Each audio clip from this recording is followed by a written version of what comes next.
Bienvenue sur le podcast Job Révolution, le podcast qui t'accompagne dans ton évolution. Je suis Stéphie Lechkowski, formatrice d'adultes, spécialiste en reconversion et en insertion professionnelle. Si tu te poses ces questions, comment retrouver du sens et avoir confiance en toi, comment travailler autrement ou faire une reconversion, comment sortir de ta carapace et trouver ta place, Job Révolution est fait pour toi. Chaque semaine, découvre les conseils de personnes inspirantes pour trouver ta voie et les secrets de recruteurs pour t'accompagner dans ta recherche d'emploi. Si tu aimes ce podcast, je t'invite à t'abonner et à le partager. Bonne écoute!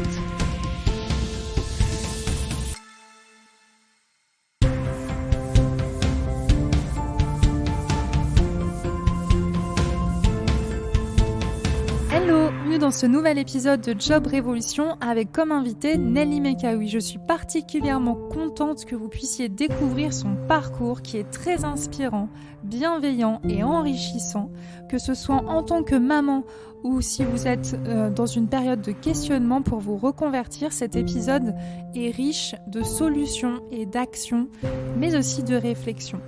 Elle va répondre à ces questions. Comment faire une reconversion professionnelle ? Comment se reconstruire après un burn-out et comment trouver une alternance à 41 ans. Voilà, je vous souhaite une très belle écoute et encore un grand merci Nelly.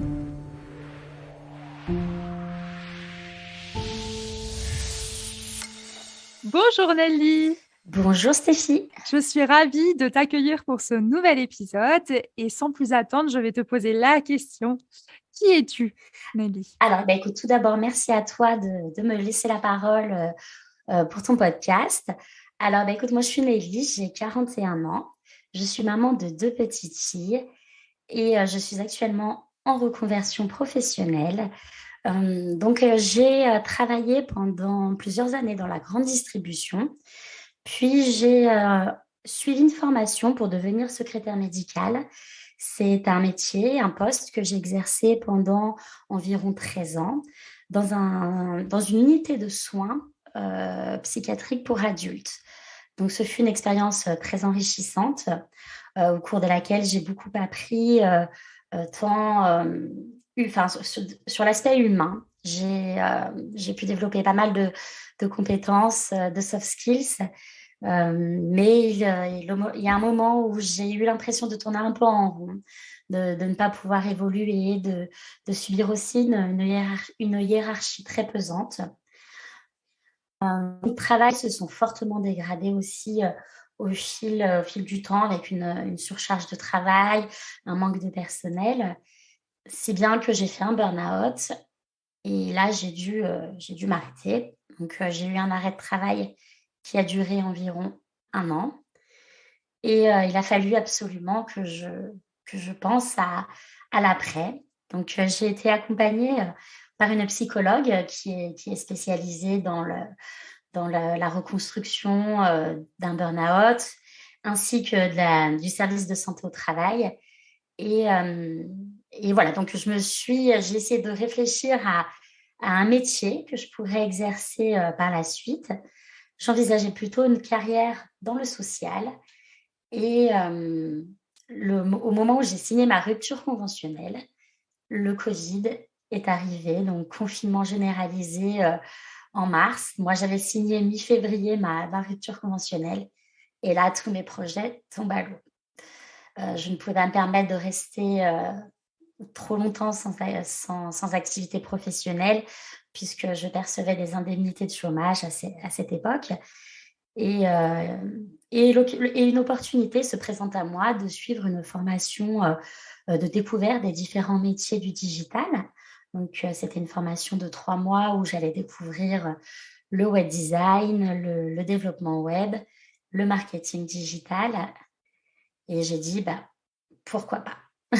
Alors, par contre, je n'y connaissais rien. J'étais totalement novice. Pour moi, tout ce qui était digital se limitait à la bureautique. Mais j'ai dit, allez, pourquoi pas. De toute façon, il faut que je fasse quelque chose. Je ne peux pas rester sans rien faire. Et pour moi, ça a été une formidable découverte. Un nouvel univers s'est ouvert à moi à ce moment-là. Et c'est vrai que j'étais entourée aussi de personnes incroyables au niveau des formateurs, au niveau de ma promo, c'était super. Et donc à l'issue de cette formation, je savais à peu près où je voulais aller, mais elle n'était pas suffisante pour pouvoir accéder à un emploi. J'ai rencontré aussi un autre souci, c'est que je n'ai pas de diplôme. Donc ça a été un peu compliqué aussi, ça a été pour moi aussi, une grande difficulté au moment d'envoyer des candidatures, ça a été pour moi assez problématique dans tout mon parcours, professionnel. Et j'ai eu la chance de rencontrer, une école, qui s'appelle Rocket School et qui est une école inclusive qui recrute, sur soft skills, sans condition de diplôme, limite d'âge. On pourrait même me dire, j'ai le doyen de la promo à 60 ans, donc donc voilà. Hem, donc j'ai réussi les tests de sélection et j'ai pu intégrer, cette formation. J'ai suivi un bootcamp, intensif de 3 mois où j'ai pu vraiment découvrir une spécialité du marketing digital qui est le growth hacking et donc à l'issue de ce bootcamp, j'ai intégré, une troisième année de bachelor, en alternance. Donc là, actuellement, je suis alternante et je prépare une troisième année de bachelor, responsable d'acquisition numérique auprès d'un organisme de formation, qui s'appelle Aves Formation. Donc je suis, très heureuse, de cette expérience, professionnelle. J'ai la chance de réaliser d'apprendre et puis de réaliser de tas de projets. Je travaille actuellement sur un projet de podcast, autour, où les personnes me livrent des témoignages autour, de toutes les difficultés, de toutes les situations difficiles que l'on peut rencontrer en milieu professionnel, mais également de belles réussites, de belles cultures d'entreprise. Oui, parce que du coup, j'ai l'ambition, pas seule, mais avec mon équipe, d'apporter, notre pierre à l'édifice, pour rendre un monde du travail, meilleur et Bah déjà, Nelly, merci beaucoup. Merci de prendre ce temps pour parler de ton parcours parce que je trouve quand même hyper inspirant. Et si on refait tout le récapitulatif, tu es quand même parti à la base d'un métier sans forcément avoir de diplôme pardon, spécifique. Et grâce à ça, enfin, j'ai envie de te dire, malgré le fait que tu n'aies pas de diplôme de base, bah, tu as quand même un métier pendant plus d'une dizaine d'années, en plus dans le milieu médical. Donc, ça traduit quand même quelqu'un sur qui on peut compter, puis voilà, qui s'investit dans ce qu'elle fait. Donc, chapeau bas. Et chapeau bas aussi à Rocket School, parce que pour être capable de détecter les soft skills, c'est assez impressionnant. D'ailleurs, moi, j'ai aussi une question par rapport à ça. Comment ils font? Qu'est-ce que tu as compris de la manière de recruter pour repérer justement ces soft skills? Alors au départ, on a bien sûr un entretien, avec l'équipe pédagogique où, on nous questionne aussi sur notre parcours. Mais on va passer aussi à des tests, qui sont, réalisés par Assess First et là, on a une série de questions, peut-être une centaine de questions, hein. C'est, très pointu avec quelques tests logiques un peu et là, je pense que ça, met en avant une certaine personnalité. Je pense qu'en fait, le bootcamp de growth hacking, ça demande aussi, c'est aussi une certaine façon de penser, une certaine personnalité, des gens qui testent, des gens qui sont curieux. Ça demande des personnes aussi assez persévérantes, qui n'ont pas peur de sortir de leur zone de confort. Donc, je pense, je ne sais pas exactement, hein, mais qu'ils arrivent en fonction de nos réponses, à déterminer une personnalité. Peut-être battante, combattante, aussi curieuse. Donc, je pense que ça y joue. Et puis aussi, on a une petite vidéo de présentation, mais c'est vrai que la plupart, enfin, le recrutement se fait à 90% sur ce test-là. Ok. Et toi, du coup, en tant que candidate, donc après, tu as été recrutée. Et comment as-tu fait pour trouver, du coup, l'entreprise pour faire ton alternance? Alors, ça a été hyper compliqué. Pour te dire, j'ai envoyé une centaine de CV.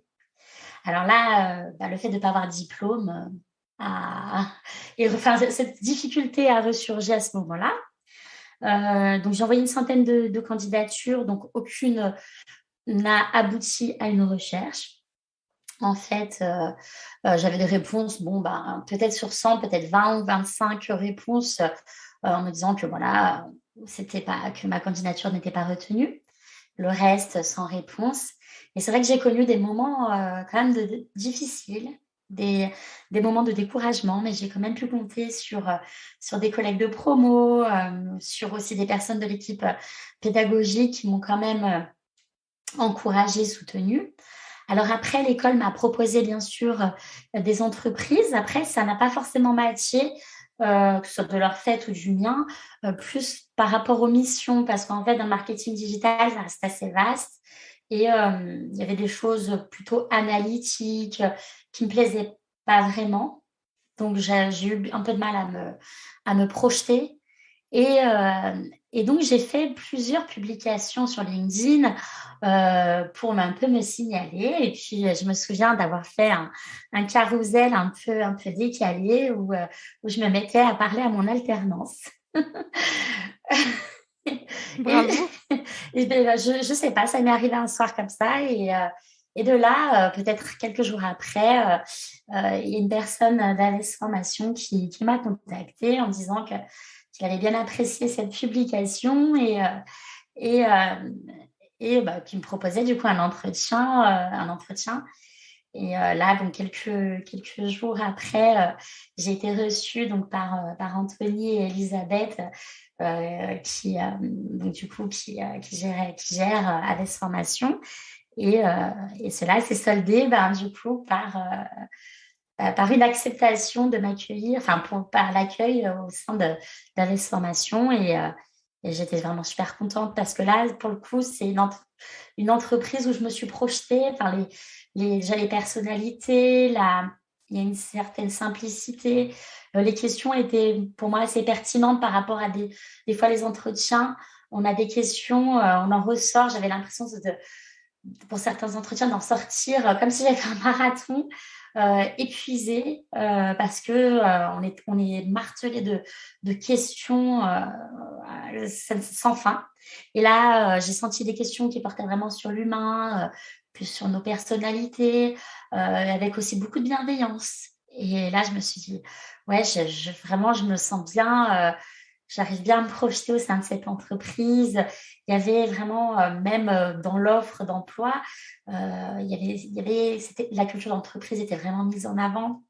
Donc je me suis sentie vraiment en confiance et c'est comme ça que j'ai rejoint, AVS Formation en tant que chargée de marketing en alternance. Ah, bravo, hein. Merci. Du coup, tu as créé l'opportunité quelque part en faisant des carousels et c'est Mmh. intéressant parce que dans les autres invités aussi du podcast, il y en a beaucoup qui expliquent que LinkedIn est un super outil en fait pour créer des opportunités et faire venir en fait les entreprises qui nous ressemblent à nous.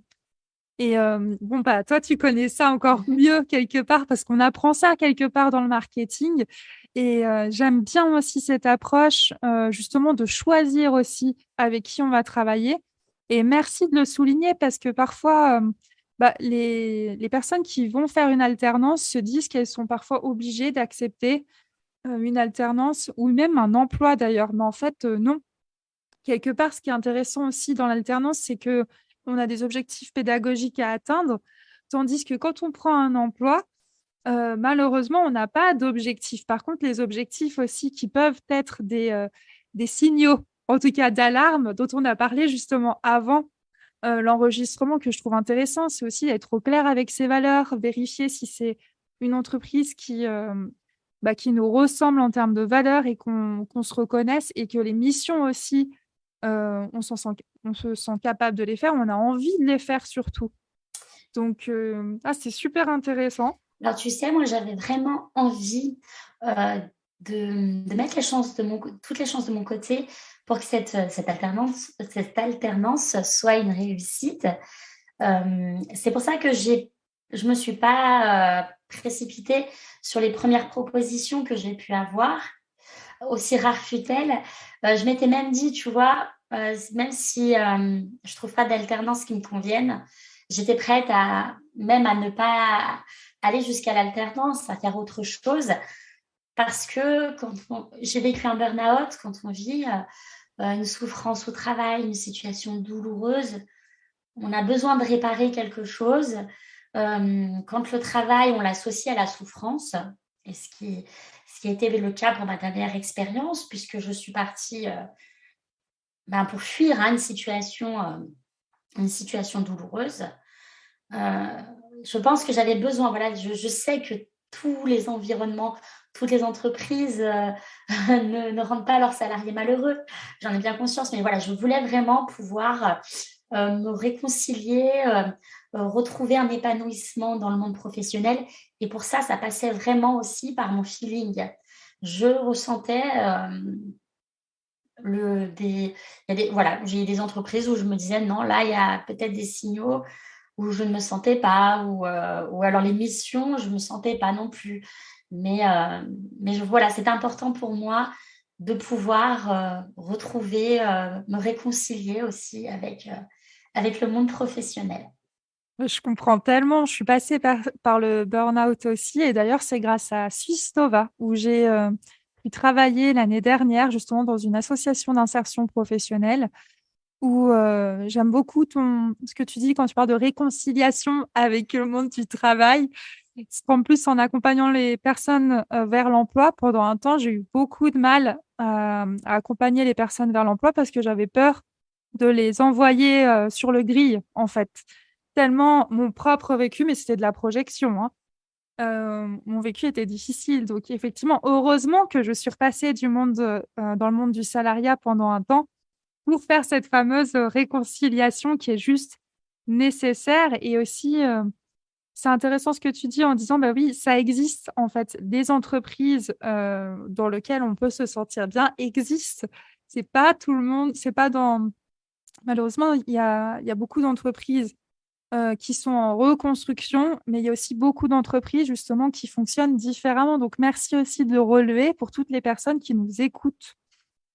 Donc, Ouais, je pense si tu veux, je pense qu'il y a énormément de choses en France autour du bien-être au travail à changer, à revoir. Il y a, je pense aussi au niveau des institutions où là, on est sur des managements à l'ancienne, où c'est beaucoup plus long de modifier certaines organisations. Mais je pense que dans certaines entreprises ont vraiment tout misé sur leur culture d'entreprise, sur le bien-être au travail.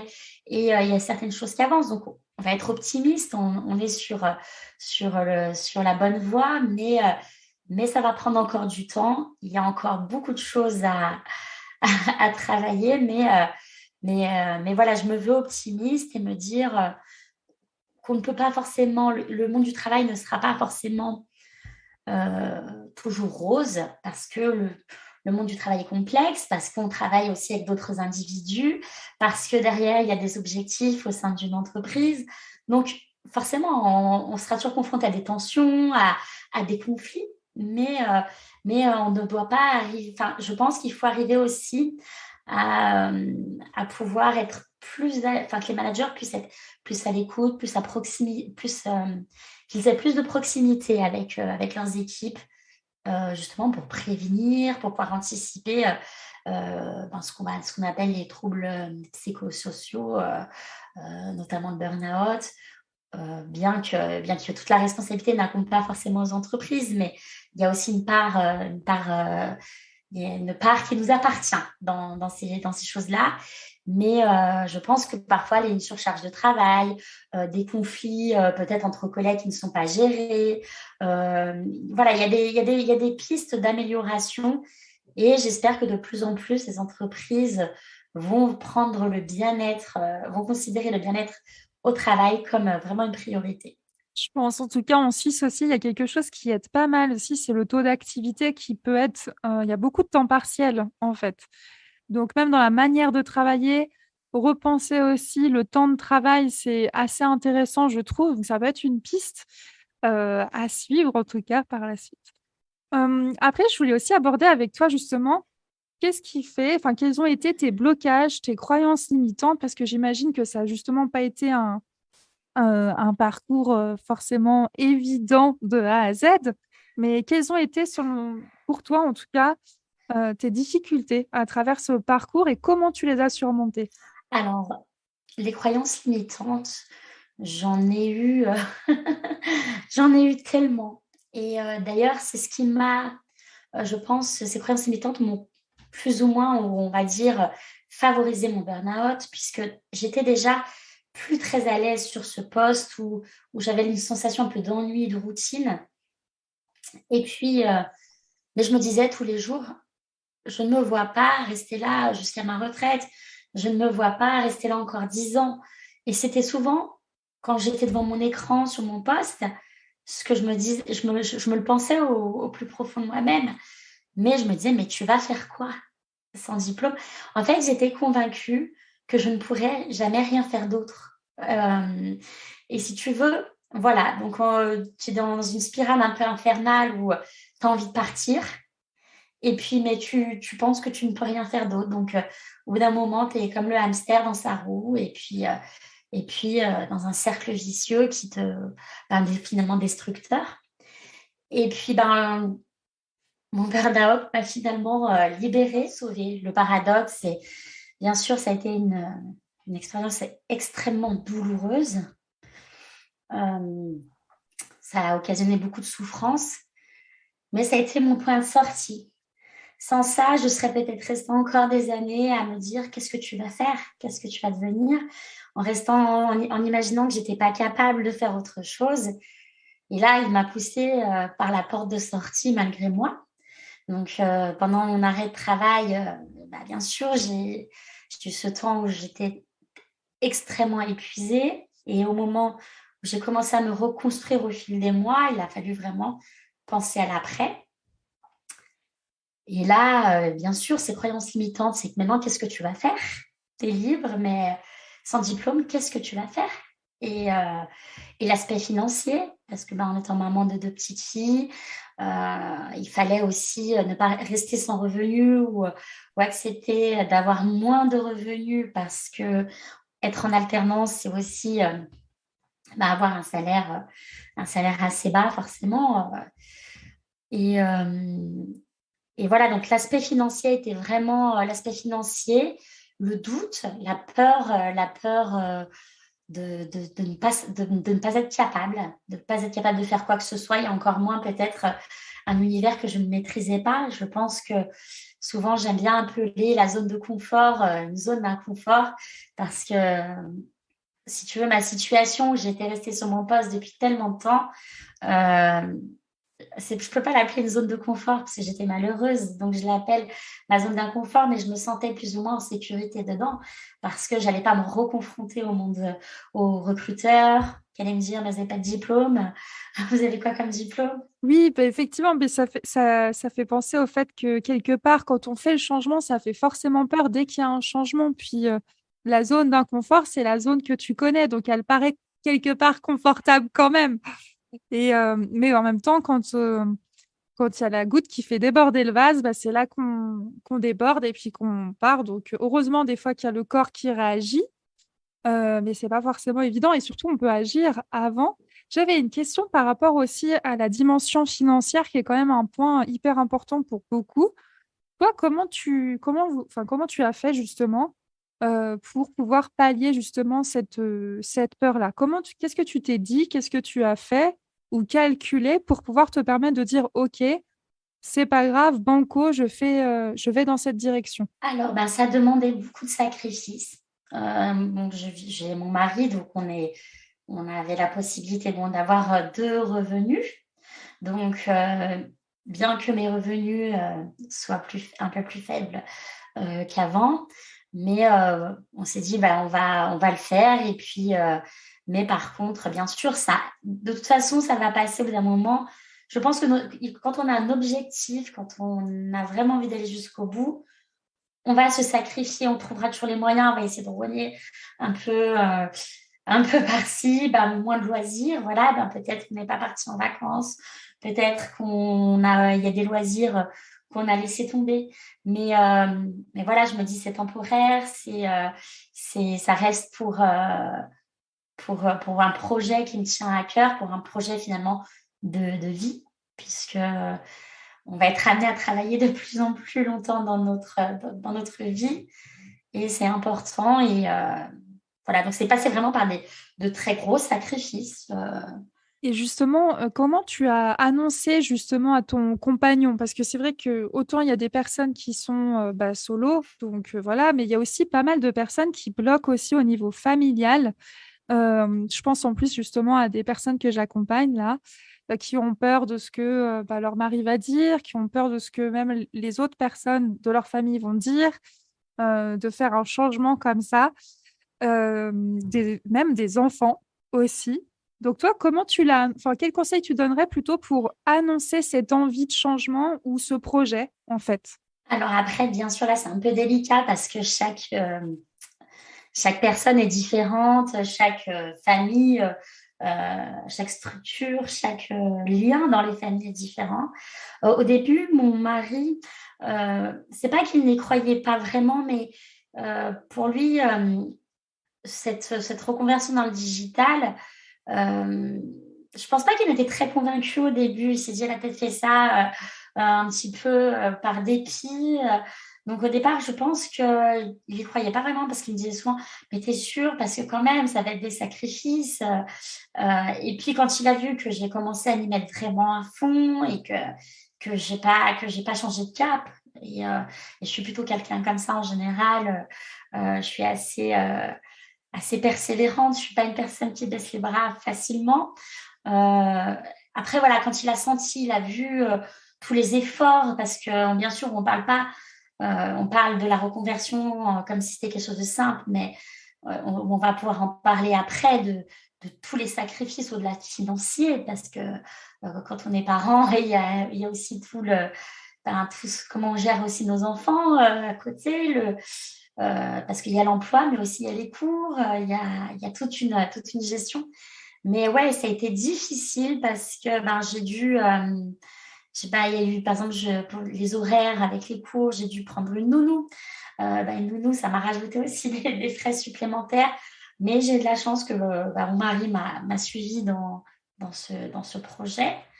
Mais bien sûr, j'ai embarqué un peu toute la petite famille, dedans, hein, mais en discutant. On en a parlé, voilà, avec mes filles. Bon, elles sont encore petites, mais voilà, maman, elle retourne à l'école.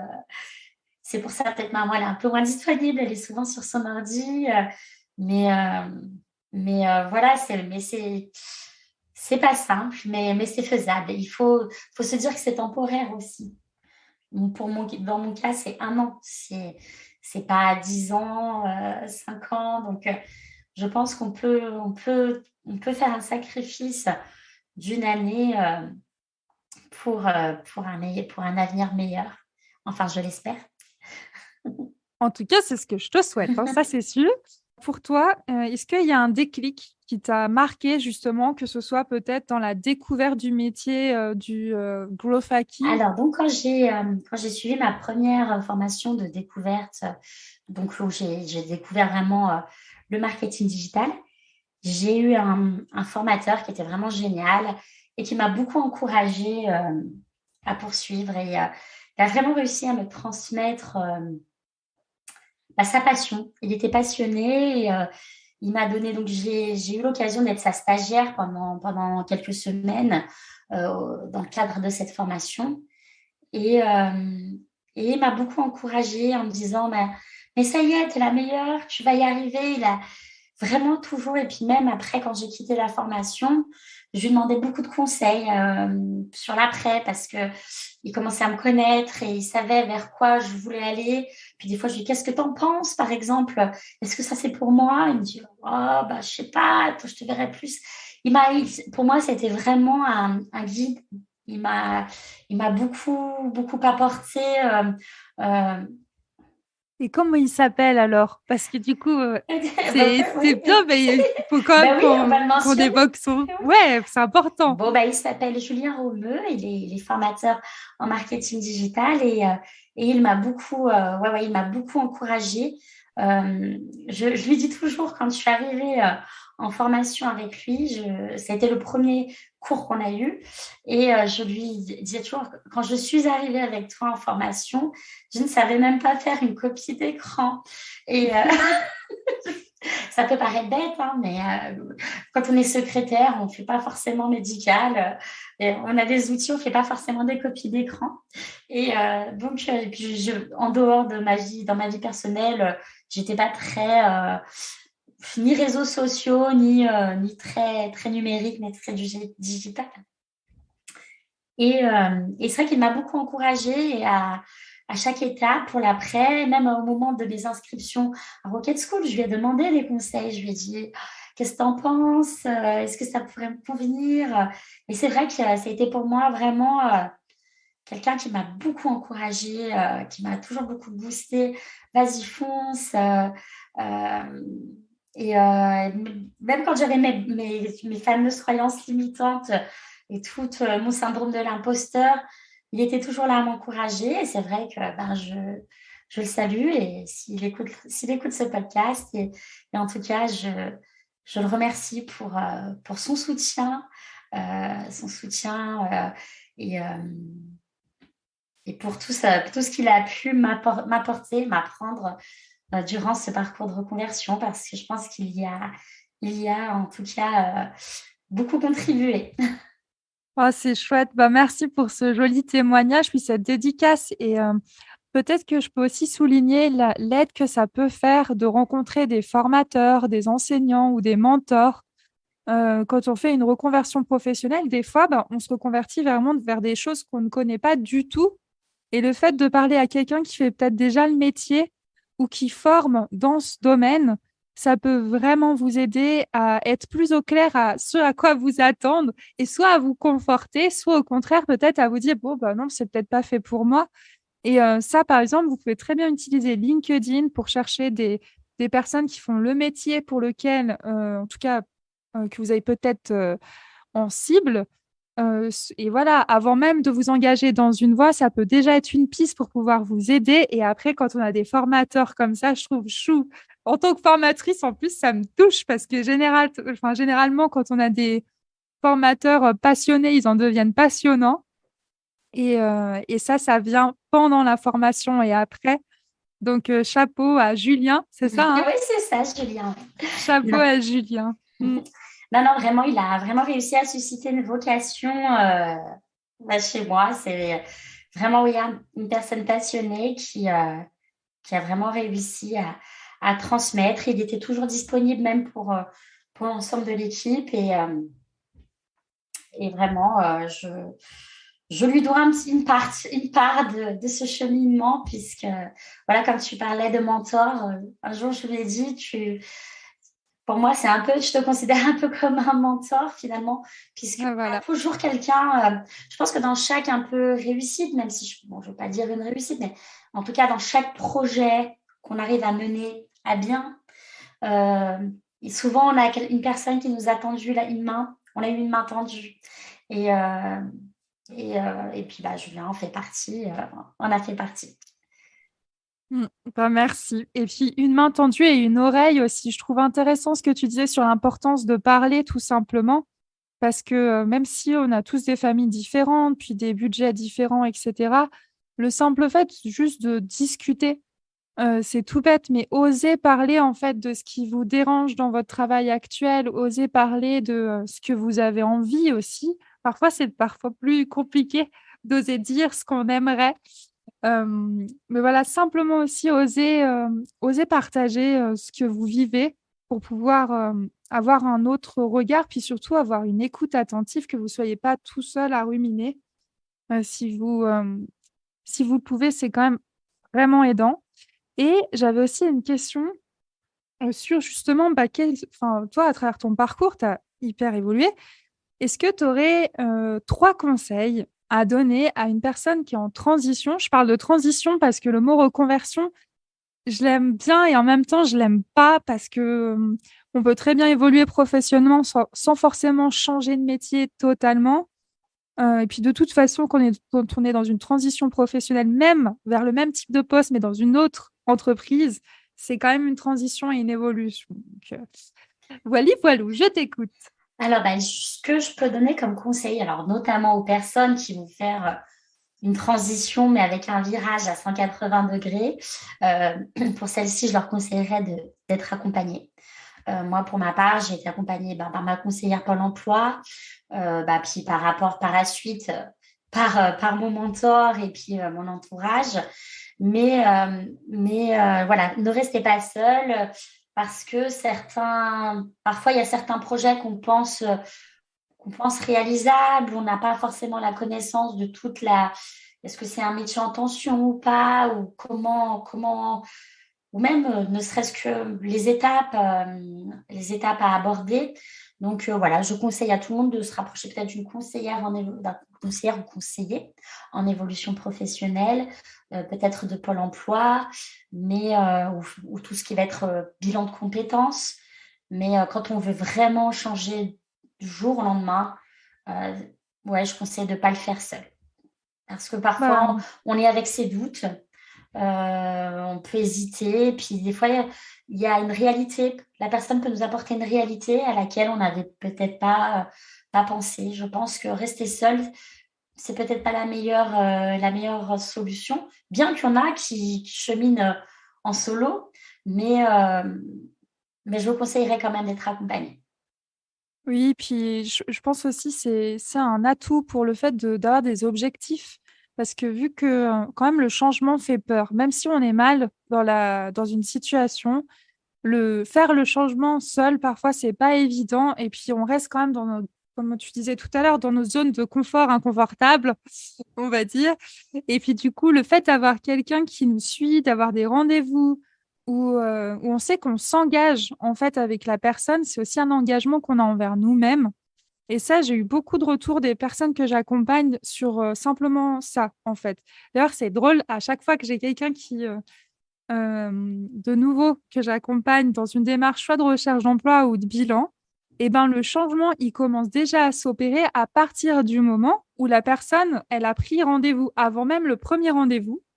Il y a des sortes de synchronicités, en tout cas, qui se font, qui sont assez logiques quelque part, parce que c'est comme si les personnes s'autorisaient enfin à accepter le mouvement, et du coup, bah, les choses aussi se font naturellement. Et, euh, et voilà, donc merci pour ce premier conseil. Quel serait le second conseil? Alors, le second conseil, c'est de ne pas faire la même erreur que moi. Où je suis restée des années malheureuse sur un poste en pensant, avec toutes mes croyances limitantes, en pensant que je ne pourrais rien faire d'autre. Je pense qu'on a tous des compétences et des qualités qui peuvent être transférables, transversales. Et 6 mois sans diplôme, à 41 ans, ne connaissant pas le digital, j'ai pu faire du growth hacking. J'ai envie de vous dire, Tout est possible. tout est possible. Même encore en m'entendant dire ces mots, je n'en reviens pas de mon parcours. Je ne sais pas quelle force m'a portée parce que je m'en croyais pas capable. À chaque fois, je me disais non, non, mais j'ai eu des moments, bien sûr. Je suis un être humain. Je suis pas une Wonder Woman. J'ai eu des gros moments de doute, des moments des fois où je me suis dit qu'est-ce que je fais là? Est-ce que je fais bien? Mais voilà, ne vous laissez pas paralyser par ces, croyez vraiment en vous. Dites-vous que rien n'est figé et surtout ne restez pas malheureux sur un poste. Essayez de voir ce que vous pouvez faire d'autre, changer peut-être d'entreprise, même si pas changer, parce que les conséquences parfois peuvent être désastreuses.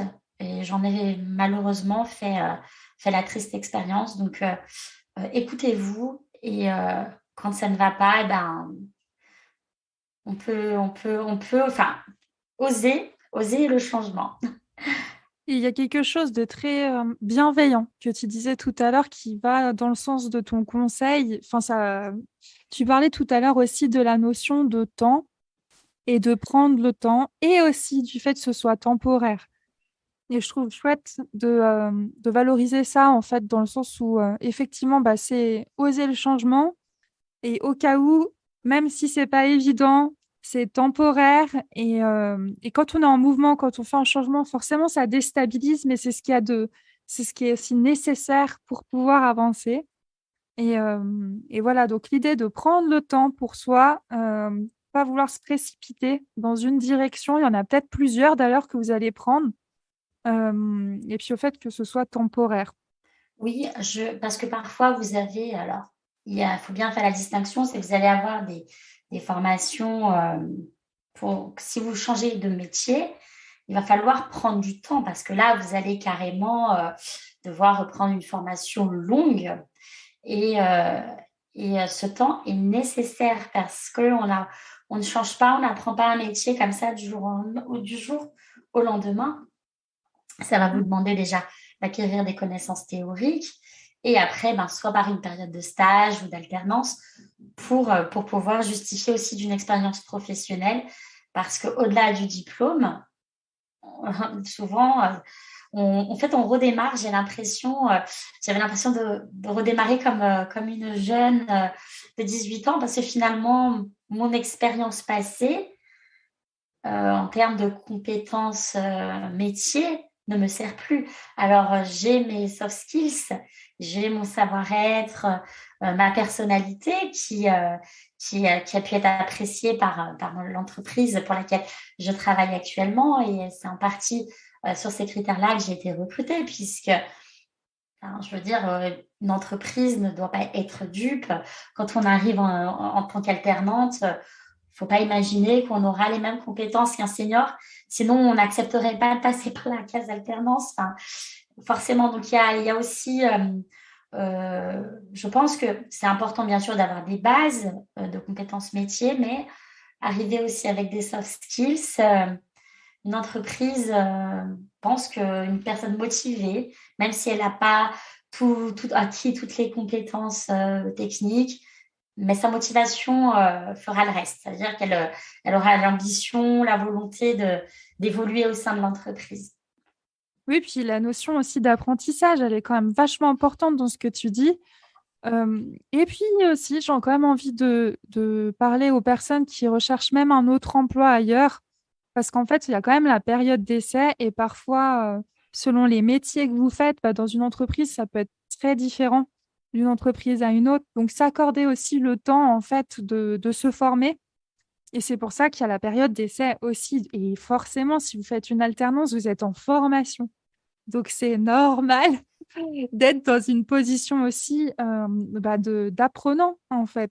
Donc, merci aussi, parce que faut être bienveillant envers soi-même, l'idée de savoir tout faire, alors qu'on est là pour aussi apprendre, c'est important. Et chapeau justement à l'entreprise qui t'a recruté, de te donner aussi des projets, justement, que tu peux mener pour apprendre justement sur le terrain, parce qu'il faut aussi tirer le chapeau, je pense, aux entreprises qui sont capables aussi d'aller bah, développer ses compétences et de laisser aussi les personnes bah, apprendre par elles-mêmes tout en prenant des responsabilités et qui ont conscience que même si ton parcours, c'est pas du marketing depuis 12 ans, en attendant, tu as fait énormément de choses et d'être capable de le repérer, ça me semble super, super important.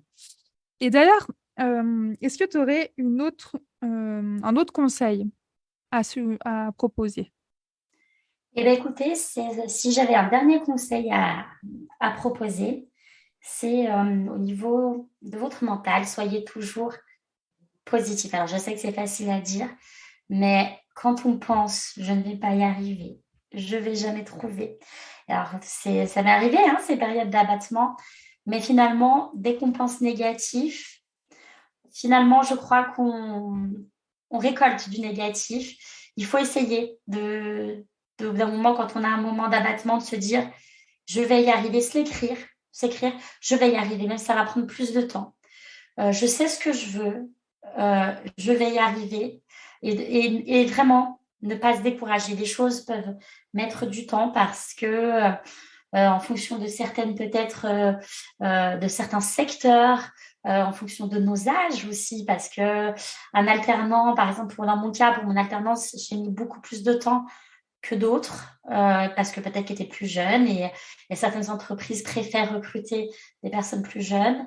Il y a aussi déjà d'un aspect financier, d'autres parce qu'ils ont une certaine appréhension à recruter des personnes en reconversion avec peut-être des préjugés, que ce sont des gens peut-être instables parce qu'ils changent de métier ou alors ils ont peut-être peur que ce soit des personnes qui auront du mal à s'investir. Enfin, il y a des tas de barrières, en tout cas, de préjugés parfois de la part des entreprises sur les personnes en reconversion.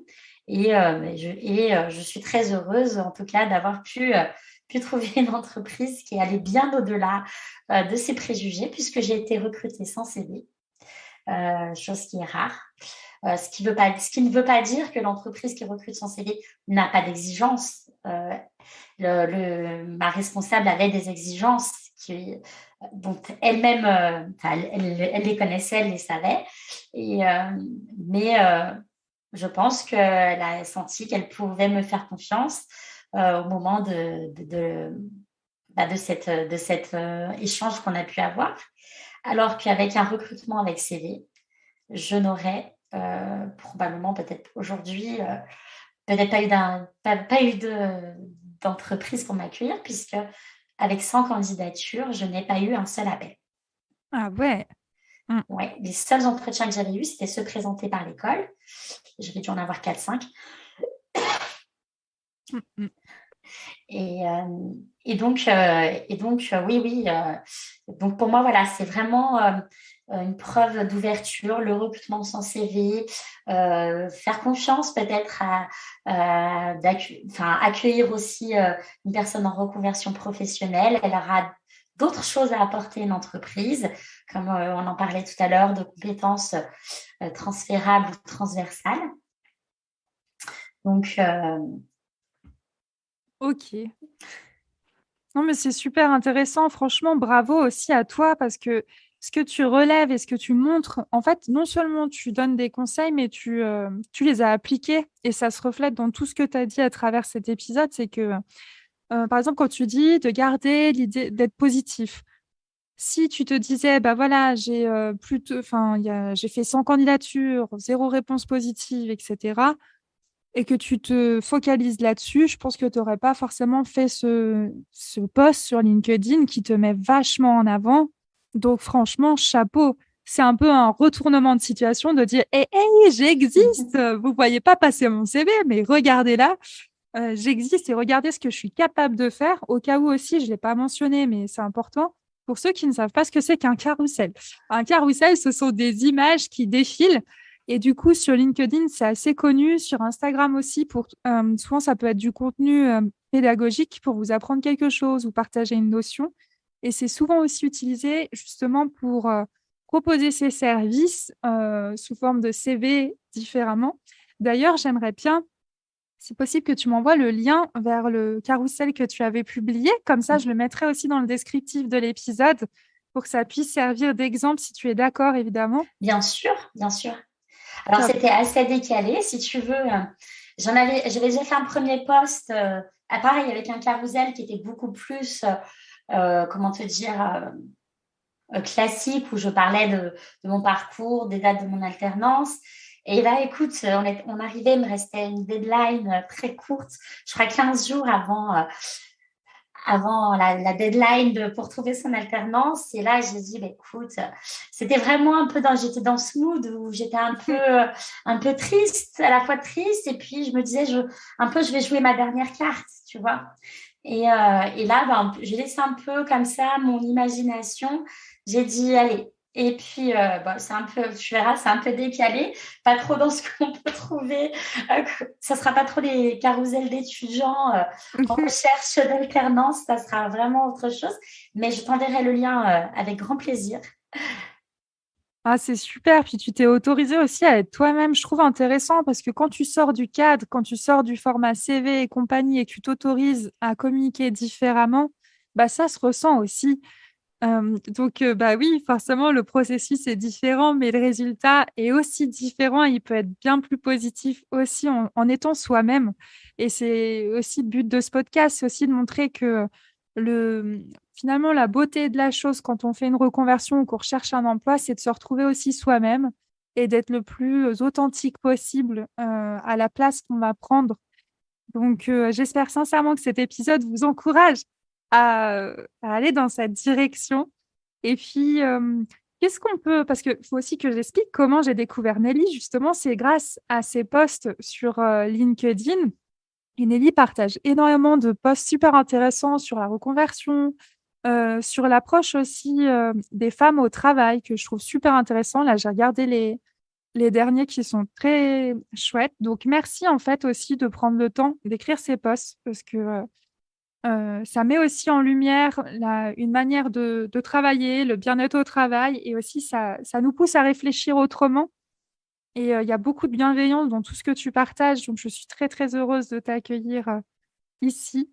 Et Merci beaucoup. bah, avec plaisir. Qu'est-ce qu'on peut te souhaiter justement pour les mois à venir et comment on peut te suivre?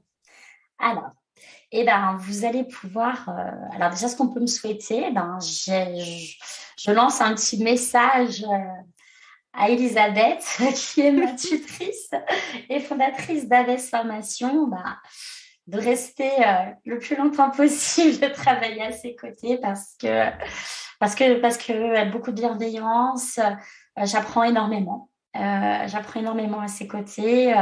Ouais, pour le coup, elle est aussi un vrai mentor pour moi depuis que j'ai intégré Aves Formation. Également, comment on va pouvoir me suivre? Alors, je suis sur de nouveaux projets, donc notamment de futurs lives et webinaires LinkedIn, et puis mon projet de podcast qui devrait sortir en début d'année 2023. Donc, j'espère que vous serez nombreux à l'écouter. On abordera, comme j'en ai peut-être parlé tout à l'heure, on abordera beaucoup de thématiques, de situations difficiles rencontrées en milieu professionnel. Donc, j'ai recueilli pas mal de témoignages, mais également de belles réussites parce que le monde du travail n'est pas que souffrance et douleur, il est aussi de belles choses, de belles réalisations, de belles cultures d'entreprise et qui, je l'espère, pourront en inspirer beaucoup d'autres. Donc voilà, et puis vous pouvez me suivre sur mon profil LinkedIn où je publie régulièrement. Ok, bah d'ici là que l'épisode soit diffusé, je mettrai volontiers aussi le lien vers ton podcast. Et puis pour les lives, du coup, les thématiques, c'est pareil, ce sera souvent sur le bien-être au travail, c'est juste? Oui, voilà, autour du bien-être au travail, du management, mais plus globalement, bien sûr, on sera sur l'univers de l'entreprise, euh, notamment, oui, bien-être au travail. Voilà. Ok, Et j'aurai aussi très prochainement ma newsletter aussi qui traitera de tous ces sujets qui devrait bientôt débuter. Vous trouverez le lien sur mon profil. ok. Bah écoute, merci infiniment pour ton temps. Est-ce que tu as quelque chose que tu souhaiterais peut-être partager où tu dis, tiens, ça j'aurais aimé dire ou voilà, avant de clôturer ce formidable épisode?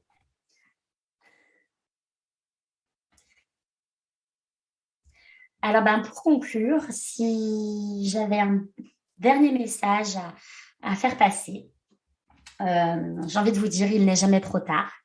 Vous pouvez, peu importe votre âge, peu importe votre niveau d'études, vraiment, quand on a un projet, qu'on a vraiment, vraiment envie de le concrétiser et qu'on se donne à 100%, je pense qu'on peut vraiment déplacer des montagnes. Encore une fois, je n'avais pas de diplôme. J'ai 41 ans. En plus, maman, vous imaginez bien les difficultés que ça a dû être. Et puis, elles sont petites, en plus en bas âge, mes filles.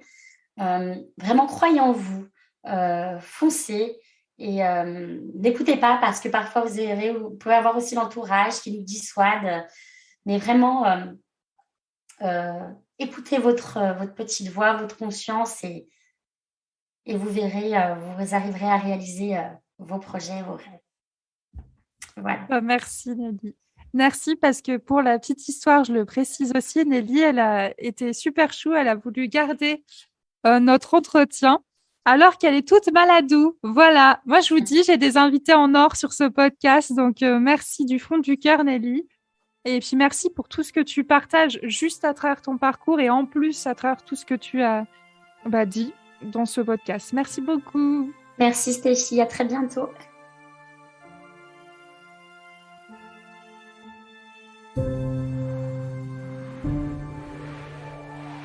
Merci d'avoir écouté cet épisode en entier. Un grand merci Nelly pour ta sincérité, ton authenticité et tout ce que tu as apporté à travers la richesse de ton parcours.